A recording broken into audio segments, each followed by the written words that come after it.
잠언 16장 16절부터 24절까지 공부하겠습니다. 잠언 16장 16절에서 24절까지입니다. 지혜를 얻는 것이 금을 얻는 것보다 얼마나 나은고 명철을 얻는 것이 은을 얻는 것보다 더욱 나으니라. 악을 떠나는 것은 정직한 사람의 대로이니 자기의 길을 지키는 자는 자기의 영혼을 보존하느니라. 교만은 패망의 선봉이요 거만한 마음은 넘어짐의 앞잡이이니라. 겸손한 자와 함께하여 마음을 낮추는 것이 교만한 자와 함께하여 탈취물을 나누는 것보다 나으니라. 삼가 말씀에 주의하는 자는 좋은 것을 얻나니 여호와를 의지하는 자는 복이 있느니라. 마음이 지혜로운 자는 명철하다 일컬음을 받고 입이 선한 자는 남의 학식을 더하게 하느니라. 명철한 자에게는 그 명철이 생명의 샘이 되거니와 미련한 자에게는 그 미련한 것이 징계가 되느니라. 지혜로운 자의 마음은 그의 입을 슬기롭게 하고 또 그의 입술에 지식을 더하느니라. 선한 말은 꿀송이 같아서 마음에 달고 뼈에 양약이 되느니라. 24절까지 공부했습니다. 제목은 21절의 말씀대로 마음이 지혜로운 자 제목입니다. 마음이 지혜로운 자 제목입니다. 마음이 지혜로운 자가 좋은 것들을 많이 얻게 된다 그랬는데 마음이 지혜로운 자가 어떤 자인가? 마음이 지혜로운 자. 여기 16절에 보니 어떤 자가 마음이 지혜로운 것인가? 하나님을 귀하게 여기는 겁니다. 하나님을 귀하게 여기는 그러한 자가 그 마음에 지혜가 있는 겁니다. 하나님을 귀하게 여기는 자. 16절 지혜를 얻는 것이 금을 얻는 것보다 얼마나 나은고 명철을 얻는 것이 은을 얻는 것보다 더욱 나으니라 그랬습니다. 여기 지혜와 명철을 얻는 것이 금을 얻는 것, 또 은을 얻는 것보다 더욱 낫다 그랬습니다. 아무리 금과 은이 있다 할지라도 이 지혜롭지 못하면 그 한순간에 다 잃어버립니다. 아무리 귀한 보물을 많이 가지고 있어도 이 지혜롭지 못한 자가 그러한 것을 가지고 있으면 잃어버리는 것은 한순간이에요. 세상에서도 사기를 당한다든지 도둑을 맞는다든지 또는 허투루 낭비한다든지 뭐가 됐든 지혜롭지 못하면 아무리 귀한 금은 있다 해도 다 없어지는 겁니다. 그렇기 때문에 이러한 귀한 것들을 지혜롭게 쓸 때에 그것이 또한 영원히 남는 겁니다. 하나님께서 금을 주시고 은을 주셨는데 그것을 참으로 지혜롭게 하나님의 뜻대로 하나님 보시기에 합당하게 잘 사용할 때에 그 귀한 것이 말 그대로 귀한 것으로서 영원히 남는 겁니다. 그러니 지혜롭게 모든 것을 써야 되는 거예요. 또 한편으로는 지혜와 명철, 우리 잠언 말씀을 통해서 쭉 증거가 되는 것인데 하나님을 바로 알고 경외하는 것이 지혜이고 명철인 겁니다. 아무리 세상에서 똑똑해도 그게 참된 지혜가 아니라 하나님을 바로 아는 것, 하나님이 어떠한 분인지를 바로 알고 깨닫는 것, 그것이 지혜예요. 그러니 지혜 있는 자가 하나님을 바로 섬기게 되어 있는 것이고 또 한편으로는 하나님을 바로 섬기는 자에게 하나님이 또한 지혜를 주시는 겁니다. 그래서 하나님을 알고 하나님을 경외하는 것, 그것이 지혜와 명철인 것인데 하나님을 바로 알고 경외하는 생활을 하는 것이 금보다도 훨씬 더 낫다, 은보다도 더욱더 귀하다 하는 겁니다. 그래서 우리는 항상 영원한 것을 추구하고 영원한 것을 생각하며 살아가야 됩니다. 그것이 또한 지혜예요. 아무리 당장에 눈앞에 좋은 것이 있다 할지라도 이것이 나에게 영원한 보물이 되는 것인지 영원한 보배가 되는 것인지 우리는 항상 영원한 것을 쫓아가는 그러한 사람인 겁니다. 삶도 이 세상에서의 삶이 아니라 영원한 삶, 영생, 우리의 영이 영원히 살고 하늘나라에서 하나님과 영원히 살고 하나님과 함께 천국에서 영원한 또 복된 생활 해나가는 그것이 우리에게 주어진 것인데, 우리가 그 영원한 것을 바라보지 못하고 그저 세상에서의 세상에서의 의인, 그것이 다인 줄 알고 살아간다면 그 지혜롭지 못한 겁니다. 그래서 세상의 금과 은보다도 하나님을 바로 알고 하나님을 바로 경외하는 것, 그것이 더 나은 것이고 더 귀한 것이다. 그것을 아는 자가 그 마음이 지혜로운 겁니다. 그래서 하나님을 귀하게 여기는 것, 하나님을 귀하게 여기는 것이 마음이 지혜로운 것이고, 또 한 가지는 17절에 이 정직한 길로 간다 그랬습니다. 정직한 길로 간다. 17절, 악을 떠나는 것은 정직한 사람의 대로이니 자기의 길을 지키는 자는 자기의 영혼을 보전하느니라 그랬습니다. 악을 떠나서 이 정직한 길로 가는 자는 그 자기 영혼을 보전한다 그랬습니다. 그러니 악한 길, 악을 떠나지 않고 악한 길로 가면 그 영혼이 보존되지 못하는 거예요. 반대로 말하면 그 영이 자라나지를 못하는 겁니다. 분명히 어딘가 각오는 있고, 분명히 세상에서도 뭔가 열심은 내고 있고, 무언가 세상에서 또 힘을 다해서 살고는 있는데, 그런데 그 영이 자라나는 그러한 생활은 못하는 겁니다. 또 악한 길로 가고 있으니 늘 마음속에 걱정이 있고 염려가 있고 두려움 속에 살아가는 거예요. 왜? 내가 걸어갈 길이 아닌데, 내 길이 아닌데, 내가 갈 곳이 아닌데 다른 곳으로, 잘못된 곳으로 가고 있으니 늘 마음속에 걱정이 있고 또 두려움이 있는 겁니다. 이 길로 가면 안 되는데, 그러면서도 가고 있으니 마음이 편치 않고 하나님께서 언제 또 치실지를 모르니 늘 두려움 속에 살아가는 겁니다. 그러니 악을 떠나서 정직한 길로 갈 때에 그 영혼이 또 영혼이 보존된다. 그 영이 늘 자라나고 생명이 소생함을 얻는 겁니다. 그러니 영혼이 보존되는 길로 가는 것, 그것이 또한 지혜로운 겁니다. 분명히 모든 사람들이 다 길로 걸어가고는 있어요. 모든 사람들이 이 세상에서 살아가면서 뭔가를 하면서 살아가고는 있는 겁니다. 그런데 그 길이 악한 길인지 선한 길인지, 그 영혼을 살리는 길인지 죽이는 길인지 차이가 분명히 있는 겁니다. 그러니 우리가 이 세상 한평생 한 번뿐인 삶을 살아가는데, 우리가 이 세상을 살아가는 동안 우리의 영혼이 날마다 자라나고 소생함을 얻고 하나님이 주시는 기쁨과 또 평강을 누리며 살아가는 그러한 생활이 될 수 있도록 악을 떠나서 하나님이 주시는 정직한 길, 선한 길, 그 길로 걸어가는 사람, 그러한 자가 또한 지혜로운 겁니다. 그리고 18절과 19절에는 이 겸손한 것이다 그랬습니다. 겸손한 것이 그 마음이 지혜로운 겁니다. 겸손한 것. 여기 18절에 교만은 패망의 선봉이요 거만한 마음은 넘어짐의 앞잡이이니라 그랬습니다. 교만은 패망의 선봉이다. 거만한 마음은 넘어짐의 앞잡이이다. 그랬으니 이 교만하면 반드시 패망이 따라오는 겁니다. 교만이 패망의 선봉이다. 교만이 패망보다 앞서서 가는 거예요.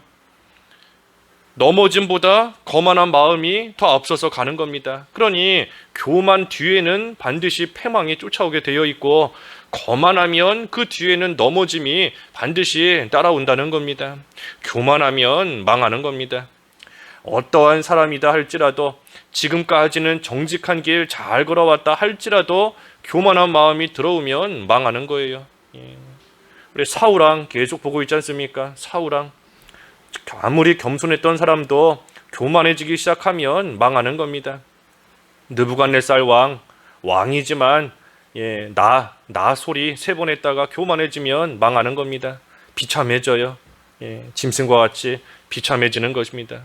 또 사울이나 느부갓네살 왕뿐만이 아니라 일시적으로 교만해질 때도 있습니다. 일시적으로 히스기야 왕도 하나님의 은혜를 받고 하나님의 보호하심 가운데 또 그 생명이 연장이 되었지만 일시적으로 교만해졌어요. 바벨론 사신들이 왔을 때에 하나님을 드러내지 못하고 자기의 재물, 자기의 여러 가지 보화들 자랑하고 의지하며 일시적으로 순간적으로 교만해진 겁니다. 하지만 교만해졌을 그때에 또 하나님께서 치시는 겁니다. 치시는 거예요. 하나님 의지하지 않는 그러한 모습으로 인하여 너가 의지하는 거 다 바벨론에 빼앗길 것이다. 종살이하게 될 것이다. 비참한 가운데 빠지는 겁니다. 히스기야가 평생 교만한 게 아니었어요. 한번 일시적으로 교만했지만 그 일로 인하여서 바벨론 포로 잡혀가는 그러한 가운데 빠지게 된 겁니다. 교만이 그처럼 무서운 줄 우리가 알아야 돼요. 한번 교만한다 할지라도 히스기야를 생각할 때에 또 다윗도 솔로몬도 일시적으로 교만했을 때에 또 하나님께서 내버려 두지 않으신 겁니다.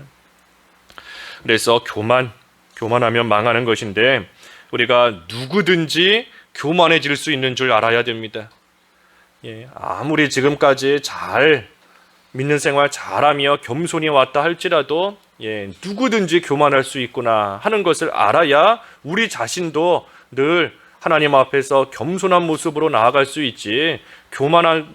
교만하다가 망한 것이 그저 남 얘기, 다른 사람의 얘기로만 우리가 생각해서는 안 돼요. 누구든지 교만해질 수 있는 겁니다.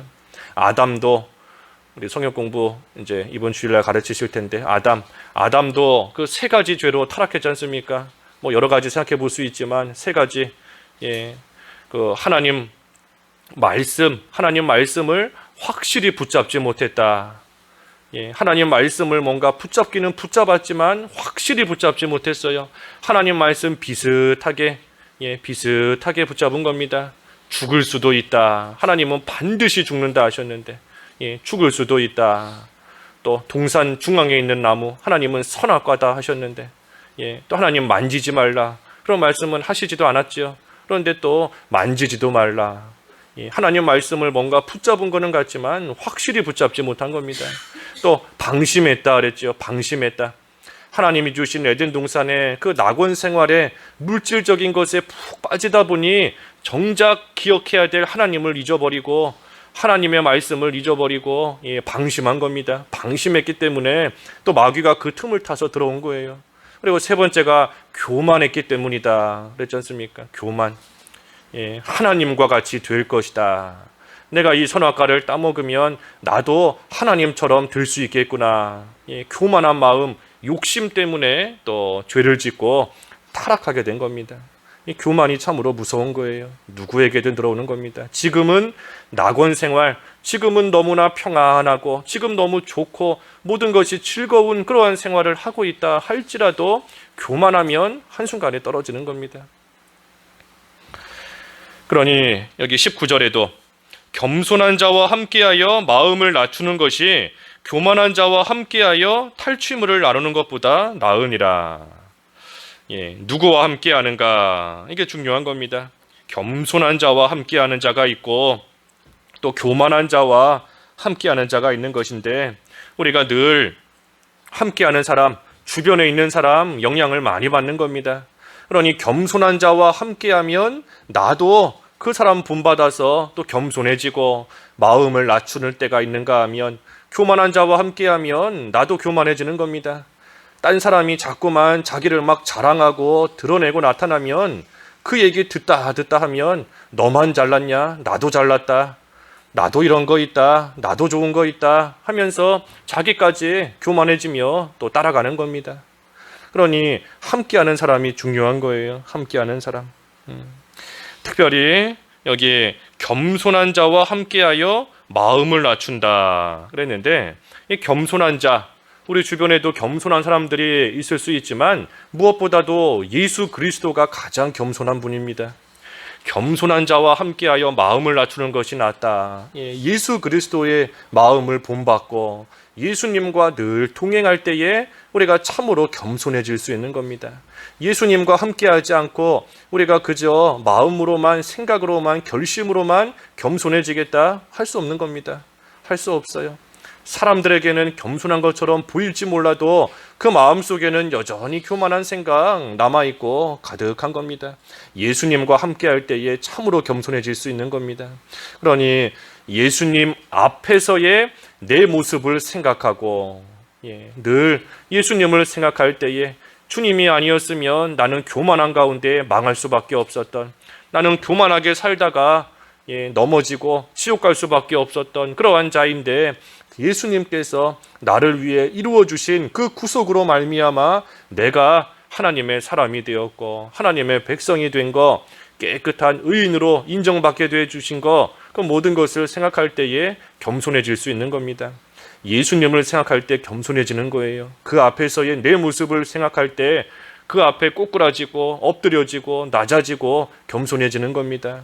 또 하나님께서 예수님을 통해서 나에게 주시는 은혜와 평강을 또한 우리가 생각하며 그것을 누리는 생활할 때에 또 겸손해질 수 있는 겁니다. 예수님이 계시지 않으면 우리는 하나님의 은혜와 평강 온전히 받을 수 없는 겁니다. 구속의 은혜도 마찬가지이고 이 세상에서 살아갈 때에 베풀어 주시는 모든 은혜를 하나님께서 예수님을 통해 우리에게 주시는 것인데, 또한 우리도 하나님께 기도할 때에도 예수님의 이름을 통해서 또 하나님께 간구하며 하나님의 응답을 받는 거지 않습니까? 예수님께서 중보자의 역할을 하시며 우리를 구속하셨을 뿐 아니라 또한 우리를 위해서 기도해 주시고 우리에게 하나님의 은혜와 하나님의 평강을 계속해서 전달해 주시는 그러한 일을 하시는 것인데, 그 예수님을 생각하며 그 예수님과 동행할 때에 주시는 은혜 가운데에 우리는 또한 낮아질 수 있고 겸손해질 수 있는 겁니다. 예수님과 늘 동행하는 생활, 그래서 죄를 멀리하는 생활 할 때에 겸손해지는 겁니다. 하지만 반대로 교만한 자와 함께하여 탈취물을 나눈다 그랬습니다. 교만한 자와 함께하여 탈취물을 나눈다. 이 교만한 자와 함께하면서 아무리 좋은 것을 누린다, 부를 누린다 할지라도 결국은 망하는 겁니다. 망하는 거예요. 왜 망하지요? 아까 18절에 그랬지 않습니까? 교만은 패망의 선봉이다. 교만하면 반드시 망하는 거, 패망이 따라오기 때문에 아무리 교만한 자와 함께 좋은 것을 누린다 할지라도 그 결국은 망하는 겁니다. 망하게 되어 있어요. 그러니 예수님을 본받고 예수님과 겸손히 동행하며 사는 것, 그것이 또한 지혜로운 겁니다. 겸손한 것이 지혜로운 거예요. 마음이 지혜로운 자. 또 어떤 자가 마음이 지혜로운 자인가? 마지막 네 번째는 그 20절 말씀에 하나님을 의지하는 겁니다. 여호와를 의지하는 것, 이것이 지혜로운 겁니다. 20절 삼가 말씀에 주의하는 자는 좋은 것을 얻나니 여호와를 의지하는 자는 복이 있느니라. 여호와를 의지하는 자는 복이 있다. 복이 있으니 복 받는 길이니 또 마음이 지혜로운 자인 겁니다. 우리 하나님께서는 중심을 보신다 그랬습니다.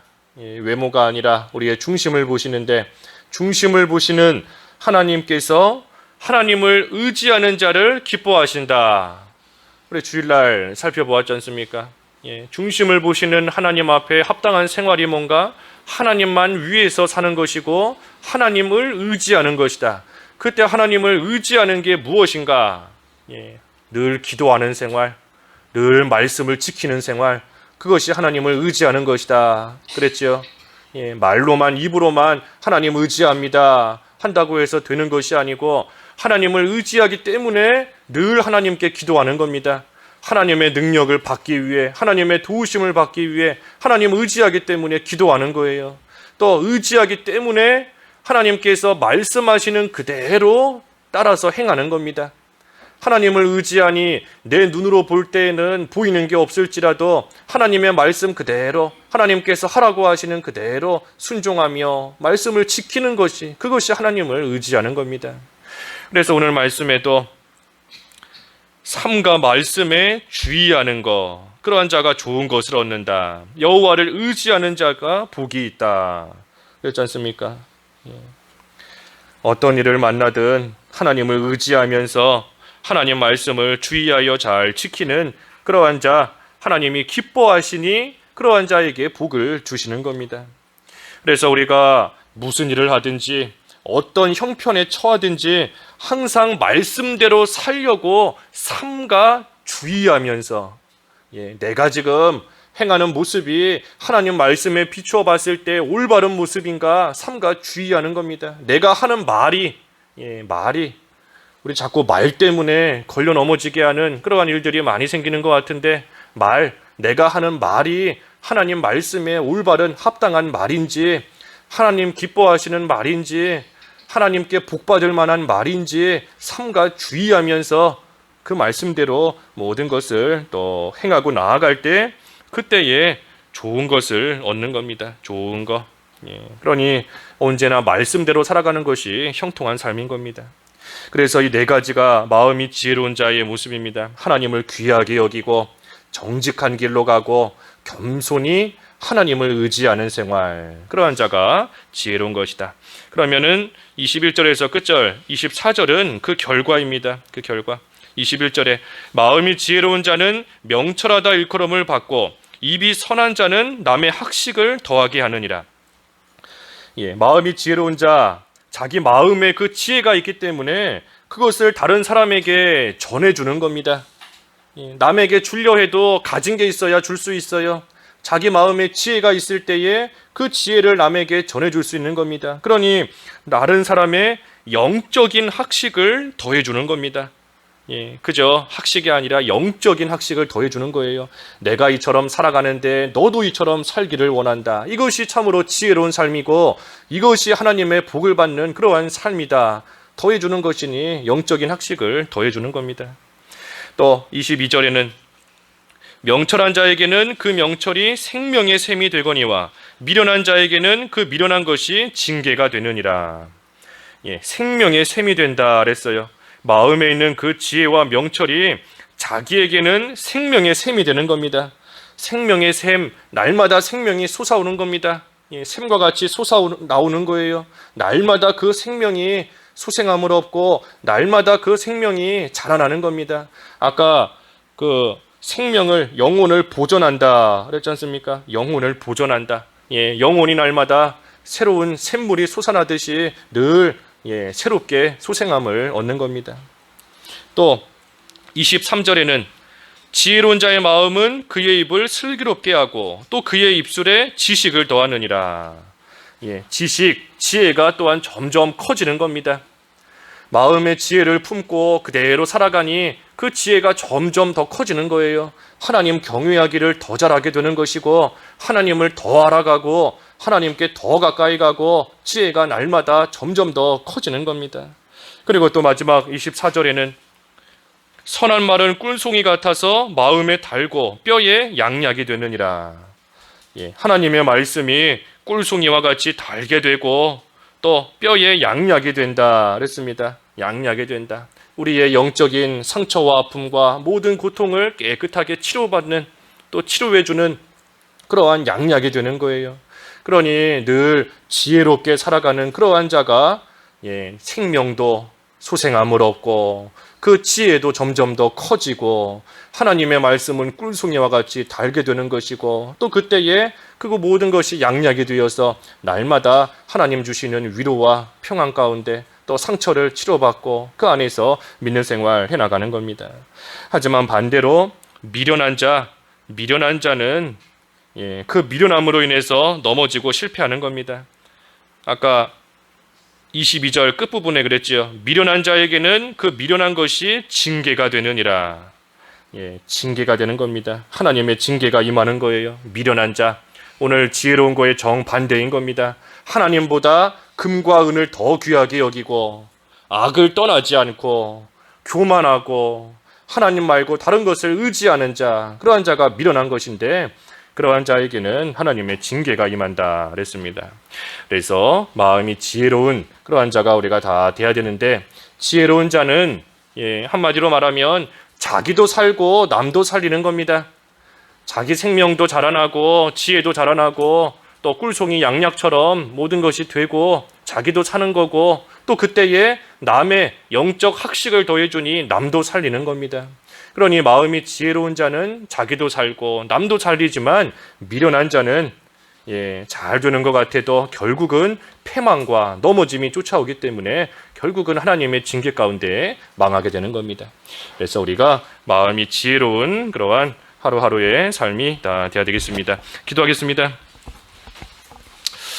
하나님 아버지, 마음이 지혜로운 생활이 되게 하여 주시옵소서. 하나님을 귀하게 여기고 정직한 길로 걸어가며 겸손히 하나님만 의지하는 그러한 생활이 되어서 날마다 영이 소생함을 얻고 또한 지혜가 자라나고 또 하나님 앞에서 참으로 다른 사람의 영적인 학식도 더해주고 또 하나님의 말씀이 우리에게는 꿀송이와 양약처럼 또한 되는 그러한 은혜 가운데 거해야 되겠사오니 하나님이 알려주신 이 말씀대로 살아감으로써 참으로 지혜로운 그러한 생활을 하는 그러한 저희들이 다 될 수 있도록 하나님 인도해 주시옵소서.